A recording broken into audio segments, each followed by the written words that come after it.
លោកពុយគៀថាកិច្ចប្រជុំពិសេសថ្នាក់រដ្ឋមន្ត្រីការបរទេសអាស៊ានព្រឹកនេះមានតួអង្គជាច្រើនបានចាប់អារម្មណ៍ក្នុងការសម្របសម្រួលពីមួយទៅមួយ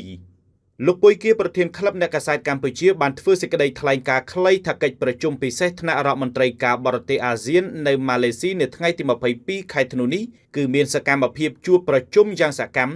រវាងរដ្ឋមន្ត្រីការបរទេសនីមួយៗលោកថាការជួបប្រជុំទ្វេភាគីក្នុងកិច្ចប្រជុំពិសេសថ្នាក់រដ្ឋមន្ត្រីការបរទេសអាស៊ានលើកនេះហាក់ខុសប្លែកពីរាល់ដង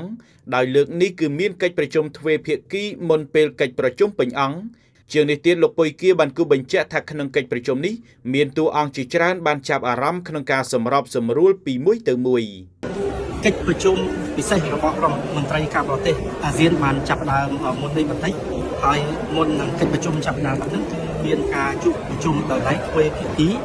ខ្ញុំឃើញមានចរន្តការប្រែប្រួលការរៀបចំកម្មវិធីប្រែប្រួលដែលមានការគម្រោងជួបជុំទ្វេភាគីដំបូងឡើយគឺលោកភាពច្រើនធ្វើនៅក្រោយកិច្ចប្រជុំពេញអង្គនេះក៏ប៉ុន្តែ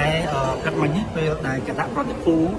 នីមួយៗអញ្ជើញមកដល់ចាប់ផ្ដើមមានការជួបជជែកគ្នាពីមួយទៅមួយក្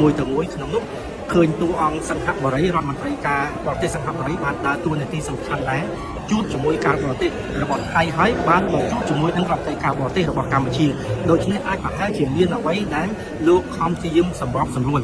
ដោយឡែកលោករដ្ឋមន្ត្រីការបរទេសវៀតណាមក៏បានដើរតួនាទីសំខាន់ដែរនៅក្នុងការស្នើសុំ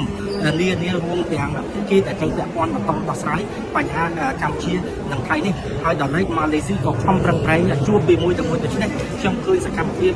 នៃការជួបព្រឹកនេះឃើញមានសកម្មមែនទែនហើយមានតួអង្គច្រើនដែលហាក់ដូចជាចាប់អារម្មណ៍នៅក្នុងការសម្របសម្រួលពីមួយទៅមួយជាពិសេស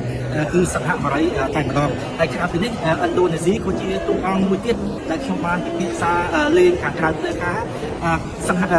ណ្ឌូនេស៊ីគាត់ក៏ចាប់អារម្មណ៍នៅក្នុងការចូលរួមចំណែកអញ្ចឹងហើយបានជាមានការស្នើចេញថាបើសិនជាអាចមានជាតម្រង់យន្តការមួយទៀតគឺ Friends of the Chair មានន័យថានៅពេលដែលប្រទេសហ្វីលីពីន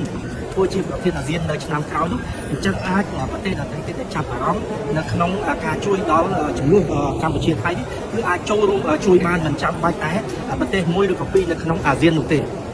សូមជម្រាបថាកិច្ចប្រជុំពិសេសថ្នាក់រដ្ឋមន្ត្រីការបរទេសអាស៊ាននេះនឹងពិភាក្សាអំពីការវិវត្តថ្មីៗនៃស្ថានភាពក្នុងគោលដៅបង្កើនការយោគយល់ពីគ្នា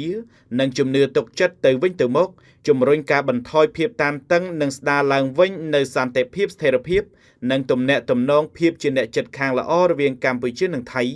កិច្ចប្រជុំពិសេសរបស់រដ្ឋមន្ត្រីការបរទេសអាស៊ាននេះមិនមានការចូលរួមពីតំណាងមកពីសហរដ្ឋអាមេរិកឬតំណាងមកពីប្រទេសចិននោះទេដោយសារតែនេះគឺជាការប្រជុំរដ្ឋមន្ត្រីការបរទេសអាស៊ានទាំង11រូបនិងអគ្គលេខាធិការអាស៊ាន